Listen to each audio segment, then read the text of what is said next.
Hello again, good people. Okay, I'll see if Mr. Internet is going to cooperate. I'm still Dr. Hollie Kelly, and this is still October 13th. I want to talk to you very briefly about the power of the pause, because we live in such a fast-paced world with everything moving 1,000 miles per hour and people pulling on you and asking help and demanding from you and needing things from you. And hello, Eric and Donnie, and thank you, Miss Johnny, for coming back. And hey, Ronnie. There is so much going on all the time. I mean, we have 24-hour news cycles. We have needs and pulling on you. And if you are not intentional about stopping, slowing down, and pausing, we are going to lose ourselves and maybe our mind in the meantime. Hey, Reginald. And so that's what I want to talk to you about. Just the mandate to stop and pause and think and reflect. There is power in the pause. And if you make it a habit as a daily discipline, nothing dramatic. You don't need to go to a mountaintop and spend a weekend there. Every day, 15 minutes in the same spot with nothing but you and your thoughts. And sometimes that alone can be scary. People are used to the noise, and so they constantly have a TV on, or they have to have music playing, or they have to have, the social media going. There is power in the pause because, thank you, Miss Johnny, because it allows you to think and reflect.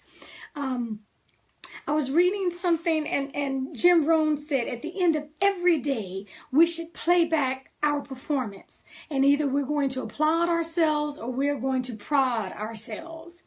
But you miss that. You miss the opportunity to stop and think. And hey, Miss Shima, you miss all of the power that comes from reflecting when you don't build the time in. And I say build it in on purpose, because if you're not intentional, if you are not deliberate about slowing things down, I got too much to do, I don't have time for that. Okay.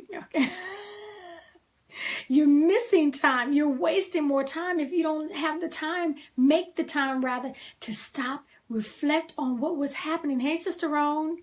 To stop and reflect on what you did, how you performed, how did you treat people? Did you value someone? Did you live into your purpose?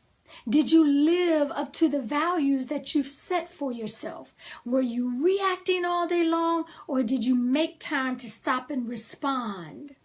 All those things take time.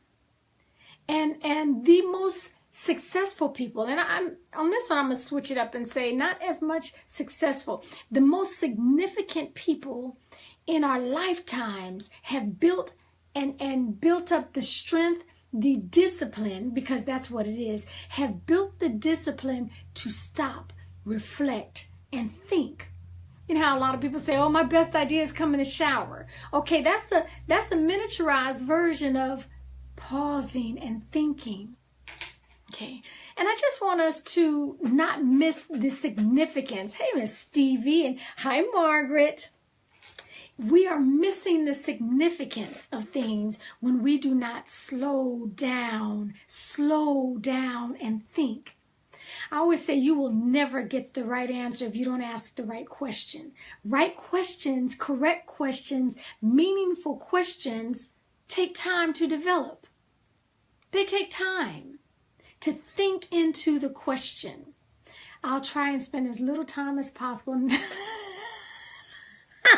Okay, yeah, Eric, I'm a very visual learner, so don't give me all those visuals, okay? But his point is well taken. If we do not develop the discipline to stop and think and recall and remind ourselves and listen and think without the distractors, that alone is a discipline. If we've been so used to the noise, it can be a little disconcerting, a little scary to be alone with your thoughts. Okay, I'm going to challenge you. I'm going to challenge you today. before we say, woo, woo, it's Friday, and you start living into the weekend and you jump past Friday, I'm going to challenge you to take just 10 minutes, especially if you've never done it before. Okay, back yourself up to 5, because 10 can be excruciating if you're not used to the silence. There is a power that comes in the pause when you stop and reflect. What did I learn? Could I have done that better? Could I have spoken to that person better? Could I have come up with a better question? I asked my daughter this the other day. She wants to be in the music industry. And I said, if some world famous record producer introduced himself to you today, number 1, do you have a song ready? Number 2, what's the one question that you would ask him? Ooh, I don't know. Okay, well, you need to know. You have to make time to think into these questions so that when presented with the opportunity, you're not saying, can I get right back with you? Okay, that opportunity is gone. Use the time to pause and reflect and come up with those things to reflect on your day. Do you applaud yourself? Or do you need to prod yourself and do things differently? Okay. Why, thank you, Miss Shima. Okay, so think into that. My challenge to you today is to find the power in the pause. 5 minutes if you're a newbie. If you've done it every once in a while, push yourself, challenge yourself, and stretch yourself to 10 minutes. Get someplace where there can be no interruptions. If that's the bathroom, I'm fine with that. If that's the shower, Eric, just take a long shower. Okay, that is my challenge to you today. Pause. There is power in the pause. Okay, if you would like a thinking partner, please contact me. You can always reach out to me on social media or on my site, drholliekelly.com, hollie@drholliekelly.com. Okay, until then, do not let this Friday pass without accepting the challenge to pause, slow your roll, and think into some things. Until next time, take real good care of yourselves.